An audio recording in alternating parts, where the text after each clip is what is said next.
Guys, there's not going to be a team in the NFL that's going to have a more stark difference from one year to the next than Tampa Bay. You go from Greg Schiano to Lovie Smith, polar opposites as the head coach. You go from a carnival to daddy daycare right now. As in, you got the right guy come in, and everybody's going to be happy in daddy daycare because, as you all know, Lovie Smith is a grown-up. Right? You don't have any drama. With Schiano and that, it was nothing but drama. Every week we had something else that came out with the Tampa Bay Buccaneers. They can never focus on just winning.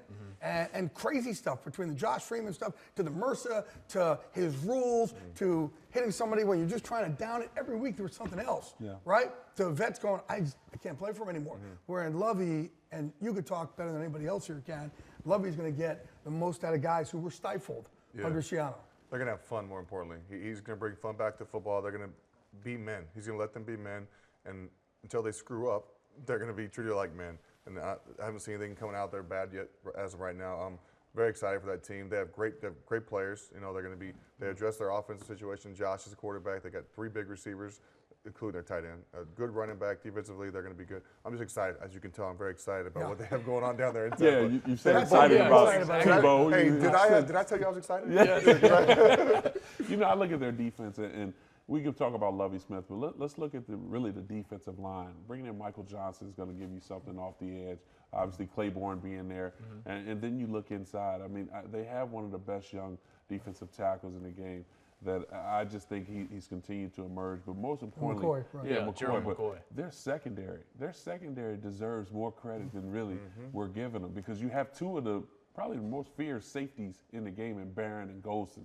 And then although you may have lost Darrelle Revis, but you bring in Werner, you know, and a guy and Michael Jenkins, who it could definitely help you in so many ways. So, no, Lovie's getting back to that cover 2 form because he feels his offense with the weapons and being healthy that they have with Martin and Evans and also Vincent Jackson and their tight end that they drafted in Seth Jenkins, who you definitely love. I love Spirit. I know you're going to do a love fest in a minute. Well, it's coming. Let me just start right now. He's one of those guys, just like Tony Gonzalez, just like Gates, just like Julius Thomas. He's got that basketball background. He played for 2 seasons at the University of Washington before he let that go and focused on football. And I know he's had some injury problems. But what he gives you, and listen, this is outside of even Mike Evans, who was probably, outside of Sammy Watkins, the biggest red zone threat in the draft. Mike Evans is drafted. You got Vincent Jackson and Austin Seferian-Jenkins. Randy, you got to love this. 3 targets that are 6'5" for Josh McCown in the red zone. Well, the one thing that I'll say that a word that the table used for Lovie Smith is fun. You know, I think that the offensive coordinator and Josh McCown is going to have fun when it comes to drawing up red zones each and every week. You know, you got the tight end Jenkins, like you said, Mike Evans, you got Vincent Jackson. Maybe I can get in there and throw a couple touchdowns. So, I mean, you got guys 6'4" and over, man. So it's going to be very interesting to really see how Tampa Bay utilizes their weapons in the red zone. And also, if you look at their defense, what they already had in, isn't it already tailor-made personnel-wise for Lovie's system? Vontae David at will linebacker. He could be the most athletic guy to play that position. I'm talking, Lance was great, Brooks was great, but this guy athletically and speed-wise, there hasn't been a guy play that position like him. That defense, the cornerstone of that defense, everybody knows that, you know, at Tampa 2, the Bears ran it for years. Lovie is a real student of that. He was an assistant at Tampa Bay when they were running that system towards a Super Bowl. The cornerstone, though, is the 3 technique, the defensive tackle. And Gerald McCoy is a natural 3 technique, and he could have as good a year as any defensive lineman in the league now that he's in that natural 3 position. What is he going to be asked to do in that defense? Create havoc. Get up the field. Pick a gap and go. They're calling him a crackhead. Just pick a crack and go. That's what his job's going to be. Get up. Every play is a pass to him. That's what that defense is going to let him do. Just go up the field. If it's a run, react to the run. But every play is a pass to you. Get up the field, create havoc, take up 2 guys, let your linebackers run. And the problem sometimes with that in the cover 2, what you may say is treat everything like a pass. That puts so much pressure on your linebackers. And if you have solid linebackers like you talked about, David, where he can flow sideline to sideline, then he'll be able to fill the gap. So I look at it in a sense, and we play cover 2 options, especially plays Chicago all the time, and you know, St. Louis and those particular teams over the years, is if you can't run the football, then you're going to have a tough time versus that cover 2 because they're just going to sit back, peel their ears back, and then just jam your receivers at the line of scrimmage. And this team can run the football.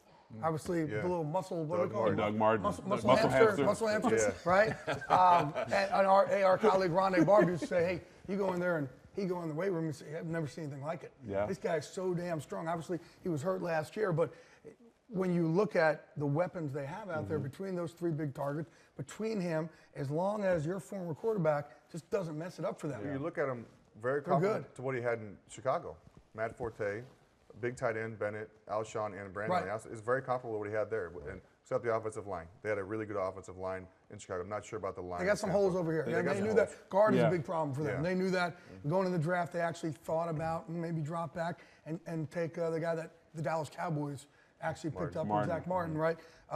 But in the end, Mike Evans was just too good to pass up. He was one of those weapons that, man, you look out there on the field and you're like, I got to cover that guy today? Yeah. Sure. Right. And the more targets that you have, the easier it is to protect yourself as a quarterback. Yeah. You know, with side adjusts or hot, you know, whatever you're doing, getting the ball out of your hand is going to be imperative for a guy like Josh McCown. Do you think he can replicate what he did last year? I think with going into Lovey's system, I think that he can have a good season. I really do. Yeah, I don't see any reason why not. He's going to be more confident. Got a good OC down there. The guy from Cal. Jeff Tedford. Good OC. I don't see why he can't duplicate it and get better. You know, one thing I take a look at it, and they brought in 3 veterans on the offensive line, and they drafted one. It's one that which will protect Josh McCown, but if he can get back to that form, and we got to figure out which form we're talking about, because last year was a rarity. He was a substitute teacher, and then came in and played the way he played. So if he can just protect the football and manage the game, I think they get back on top. Bottom line is, they bring the good tradition back to Tampa. When Lynch and Rondé and Brooks and Sapp and those guys were there, right? They bring it back. They bring a grown-up in there.